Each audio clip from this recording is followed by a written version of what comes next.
বর্তমান সময়ে উন্নত দেশগুলো জনসংখ্যা কমে যাওয়া নিয়ে ব্যাপক চিন্তায় পড়েছে। এমন পরিস্থিতিতে জন্মহার বাড়াতে বিশ্বের উন্নত দেশগুলো নানান সুযোগ সুবিধার ঘোষণা দিচ্ছে।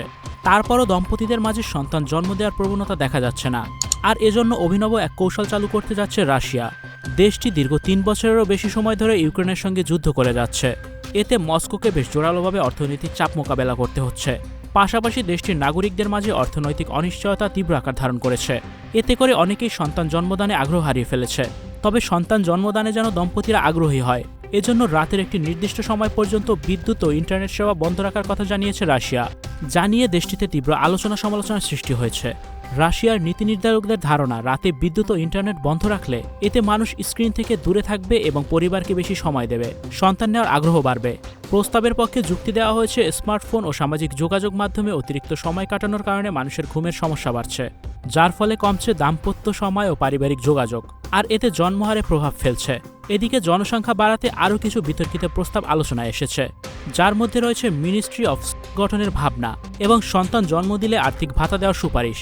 প্রস্তাব অনুযায়ী প্রথম সন্তান জন্ম দিলে পরিবারকে সর্বোচ্চ ৫,০০০ রুপল সহায়তা দেওয়া হবে। পাশাপাশি বিয়ের পর প্রথম রাতে বিশেষ স্থানে সময় কাটানোর জন্য আর্থিক সহায়তার কথাও ভাবা হচ্ছে। রুশ সরকার মাতৃত্বকালীন সুবিধার পাশাপাশি বাবাদের জন্য বিশেষ সুযোগ সুবিধা বাড়ানোর পরিকল্পনা করছে। বর্তমানে দেশটিতে প্রসবকালীন ভাতা, দীর্ঘ মাতৃকালীন ছুটি ও পারিবারিক সহায়তা কর্মসূচি চালু রয়েছে। এদিকে ১০টির বেশি সন্তান জন্ম দেওয়া নারীদের জন্য সোভিয়েত আমলের মাদার হিরোইন পুরস্কার পুনরায় চালু করা হয়েছে।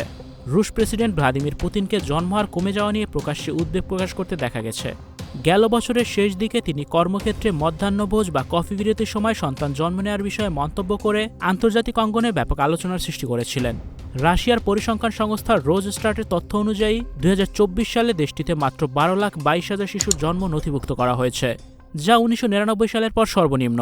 Icon focus 24 TV, powered by 4D Fourth Dimension।